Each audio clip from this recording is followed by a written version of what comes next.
फल ले लो, ताजे ताजे मीठे मीठे फल, स्वादिष्ट फल ले लो। अरे भगवान, ये कैसा दिन है, आज तो एक भी फल नहीं बिका है।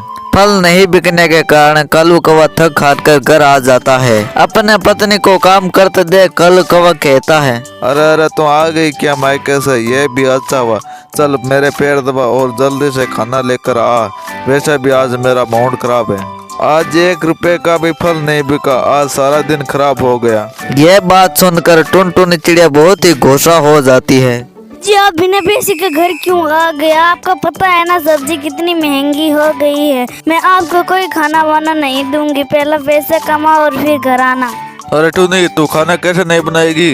नहीं, मैं खाना नहीं बनाऊंगी। तुमको खाना खाने का इतना शौक है ना तो अपनी बूढ़ी माँ को बोल दो। बनाती है ना, कुछ काम करती है, पूरे दिन सोई रहती है। टुनी चिड़िया ऐसे बड़बड़ाती हुई काम पर लग जाती है। तभी अचानक बाहर बैठे कालू के माता पिता चिल्लाते हैं, ओए टुनटुनी, बाहर आओ, देखो काले काले बादल कहाँ से आए हैं। मुझे लगता है बहुत तेज बारिश आने वाली है। तुम ये सारे बर्तन कपड़े अंदर ले जाओ, लगता है बहुत तेज बारिश आने वाली है, तुम जल्दी से ले जाओ। जी तुम्हारे माँ बाप का बुलावा आया है, जाओ क्या कह रहे हैं। कालू कौवा बाहर जाकर देखता तो बहुत भारी बारिश शुरू हो जाती है। अरे अरे, इतनी तेज बारिश! इस मौसम में तो इतनी तेज बारिश कभी नहीं होती है। रात हो जाती है फिर भी बारिश नहीं रुकती है। तो टुनी के परिवार वाले किसी तरह से खाना खाकर सो जाते हैं। फिर अचानक घर का आधा हिस्सा जिसमें कालू कौवे के माता पिता सो रहे थे वे नीचे गिर जाता है। फिर कालू कौवे के माता पिता दबकर मर जाते हैं। हे भगवान, ये क्या किया? मेरे माता पिता तो मर गए हैं। फिर कालू कौवा जोर जोर से रोने लग जाता है। ए जी चलो, वरना हम भी नीचे दबकर मर जाएंगे। नहीं नहीं नहीं, मैं कहीं नहीं जाऊंगा। मेरे माता पिता को छोड़कर मैं कहीं नहीं जाऊंगा। आप इतने नादान मत बनिए, हमारा आने वाला बच्चों का क्या होगा अगर हम मर गए तो। फिर कालू कौवा और टुनी चिड़िया वहाँ से उड़कर एक डाल पर जाकर बैठ जाते हैं और कुछ ही समय में टुनी अंडा दे देती है। मुझको कहीं सुरक्षित जगह पर ले जाइए, वरना अंडा पानी में गिर कर टूट जाएगा। हाँ हाँ टोनी चिड़िया, मैं तुमको कहीं सुरक्षित स्थान पर ले चलता हूँ। मैंने अपने माता पिता को तो खो दिया, पर मेरे बेटे को नहीं खोऊंगा। फिर कालू कौवा इधर उधर नजर दौड़ाता है तो उसको एक शुतुरमुर्ग का अंडा दिखता है। फिर कालू कौवा उस अंडे में अपना घर बना लेता है। फिर अपनी पत्नी टुनी को वहाँ लेकर आ जाता है। पति देव, आपने तो बहुत ही सुंदर घर बनाया है, हम तो यहाँ पर बहुत खुशी खुशी रहेंगे। और फिर टुनी चिड़िया और कालू कौवा उस घर में खुशी खुशी रहने लगते हैं। हनुमानगढ़ के जंगल में टुनटुनी चिड़िया रहती थी। वह बहुत ही गरीब थी। अरे देखो देखो इस चिड़िया को, इसका तो कोई घर ही नहीं है। हाँ भाई, तुम सही कह रहे हो। अरे टुनी चिड़िया, तुम यहाँ से चली जाओ, यहाँ पे हमारे बहुत सुंदर सुंदर घर हैं। अरे भाई, मुझे इस जंगल में रहने दो, मेरे इस दुनिया में कोई नहीं है, मैं बहुत ही गरीब हूँ। अरे हमारा जंगल धर्मशाला थोड़ी है, कोई भी आया और रहने लगा। यहाँ पर रहना है तो मुझको पैसे देने पड़ेगा। ला पैसे दे, वरना यहाँ से चल। अरे भाई, तुम किससे पैसे मांग रहा है? ये ठेरी गरीब, इसके पास कैसे पैसे आएंगे? इस तरह से सभी पक्षी मिलकर टुनटुनी चिड़िया का बहुत ही मजाक उड़ाया करते थे। भगवान, मेरा भी घर क्यों नहीं है? आज मेरा भी घर होता तो हम मेरे परिवार के साथ खुशी खुशी रहती। मेरे घर नहीं है तो सारे पक्षी मेरे मजाक उड़ाते हैं। इस तरह से टुनी चिड़िया रोते रोते उसी डाल पर सो जाती है। और फिर रात हो जाती है। रात होते ही बारिश शुरू हो जाती है। इस तरह से टुनी का डाल टूट जाता है और वह नीचे गिर जाती है। फिर अगले दिन टुनी चिड़िया का मजाक उड़ाने के लिए सभी पक्षी आ जाते हैं। अरे देखो रे, टुनी तो नीचे गिरी हुई है। हा। अरे भाई देखो रे देखो, इस टुनी चिड़िया का तो कोई घर ही नहीं है। इसको पता नहीं है कि बारिश में घर में रहा जाता है, पर यह कलमोई तो इसी डाल पर रहती है। हा।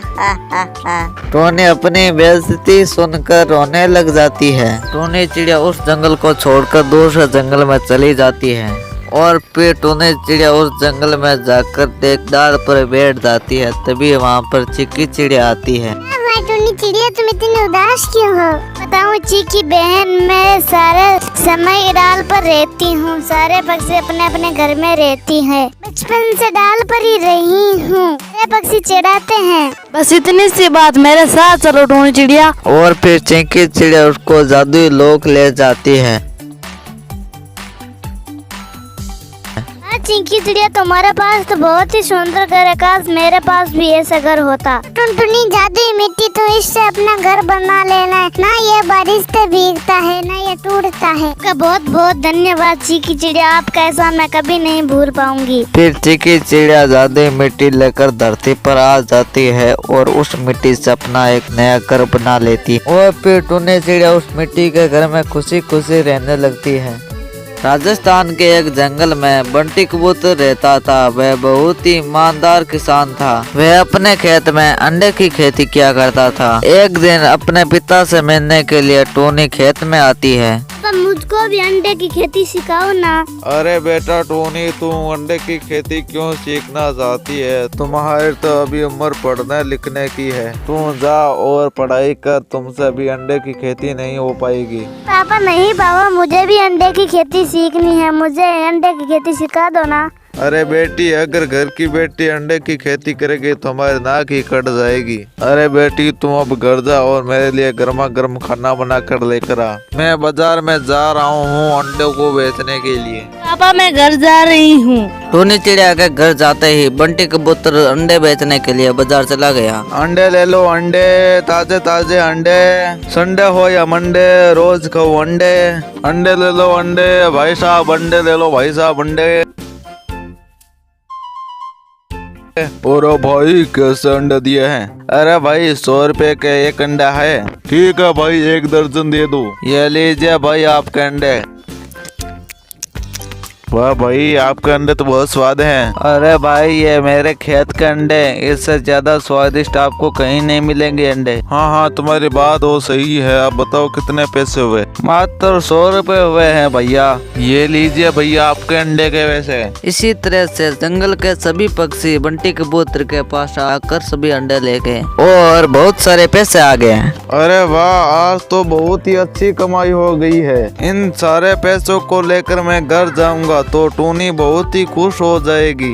बंटी कबूतर घर की ओर चलने लगता है और इतने में ही मौसम खराब हो जाता है और बिजलियां कड़कने लग जाती है। इतने में ही बंटी कबूतर के ऊपर एक बिजली आकर गिर जाती है और बंटी कबूतर की वहीं पर मौत हो जाती है। दूर बैठा कालू कौवा यह सब देख लेता है और फिर घर जाकर टोनी को सारी बात बता देता है। अरे टोनी बेटिया, तुम्हारे लिए एक बहुत ही दुख की खबर है। तुम्हारे पिता के ऊपर बिजली गिर गई और उनकी वहीं पर मौत हो चुकी है। अरे अब मैं क्या करूँ, मैं तो दुनिया में अकेली पड़ गई। पहले तो मेरे भगवान ने मेरी माँ को छीन लिया, मेरे पिता को भी छीन लिया, मैं कैसे रहूँगी? मेरे पास तो खाने के लिए पैसे भी नहीं है। तभी टोनी चिड़िया को एक आइडिया आता है। मैं अपने पिता की तरह अंडे की खेती करूं और अंडे को बेचकर मैं बहुत सारे पैसा कमा पाऊं। फिर टोनी चिड़िया खेत जाती है और दिन रात मेहनत करने लग जाती है। वाह, मेरे खेत में तो बहुत सारे अंडे लगे हैं। अब मैं इन अंडों को बेचकर बहुत सारे पैसे कमाऊंगी। फिर टोनी चिड़िया उन अंडों को तोड़कर शहर की ओर बेचने चली जाती है और वह जंगल के सभी पक्षियों को अंडे बेचकर बहुत सारे पैसे कमा लेती है। अब तो मेरे पास बहुत सारे पैसे आ गए हैं, अब मैं खुशी खुशी जीऊंगी। चंदनवन जंगल में टूनी और टुनटुनी नाम की सास बहू रहा करती थी।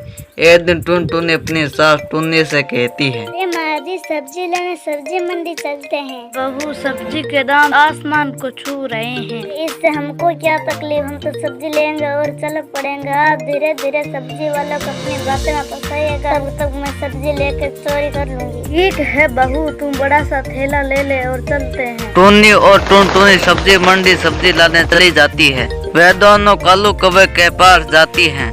अरे भैया, ये लौकी कितने रुपए किलो है? अरे बहन जी, ये लौकी 80 रुपए किलो है। नहीं नहीं भैया, ये तो बहुत महंगे है। चलो तुम बताओ टमाटर कितने रुपए किलो हैं? अरे बहन जी, टमाटर 200 रुपए किलो है। नहीं नहीं, ये तो और ही महंगे हैं। क्या करूं, मुझे तो कुछ समझ में नहीं आ रहा है। अच्छा तुम बताओ, ये बैंगन कितने रुपए किलो हैं? अरे बहन जी, ये बैंगन 100 रुपए किलो है। माँ जी चलते हैं, हम कहीं और चलते हैं, इसका सब्जी बेचने का मन ही नहीं है। टुन्नी चिड़िया चुपके से सब्जी चोरी कर लेती है और वह दोनों वहाँ से चली जाती है।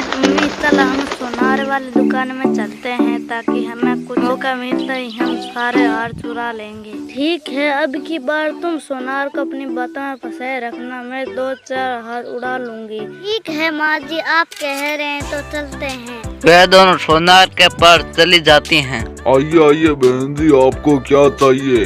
अरे भाई साहब, आपके जो दुकान में महंगा हार है वही दिखाइए। ये लीजिए बहन जी, ये हमारे दुकान में सबसे महंगा हार है। रुको भाई साहब, पहले देखने तो दो। हाँ हाँ, देखिए देखिए, अच्छे से देखिए। भाई साहब, आपकी दुकान में तो बहुत सुंदर हार हैं। वे दोनों अच्छे से हार देखती है और टुनटुनी के साथ टूनी कहती है, भाई साहब, आपकी दुकान में पानी मिलेगा क्या? मुझे बहुत प्यास लगी है। हाँ हाँ बहन जी, मैं अभी आपको पानी लेकर देता हूँ। दुकानदार जब तक पानी लेने गया था, टूनी और टुनटुनी दोनों एक एक हार चुरा लेती है। सुनहार उसको पानी लेकर देता है। आओ लाओ भाई साहब, मैं कई देर से प्यासी हूँ। टूनी पानी पीकर कहती है, भाई साहब, आपके दुकान में तो बहुत सारे सुंदर हार हैं। मुझे लगता है मेरी पर्स में इतने पैसे नहीं है कि मैं इन हारों को खरीद सकती हूँ। मैं कल आके ये हार ले जाऊंगी।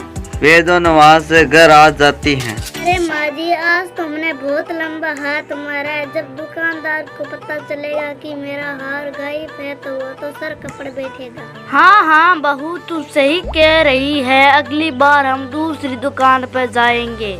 फिर वह दोनों हंसने लगती है जोर जोर से। तो इधर दुकानदार अपनी चोरी की खबर पुलिस को दे देता है और पुलिस अपने काम में जुट जाती है। एक दिन के बाद पुलिस ऑफिसर कहता है, आज तो मैं इन 4 छुपाओं का पर्दाफाश करके ही रहूंगा। और वह एक पेड़ के पीछे छुप जाता है। इतने में टूनी और टुनटुनी चिड़िया चोरी के इरादे से वहाँ पे आ जाती है। हरी भैया, ये आलू कितने रुपए किलो दिए?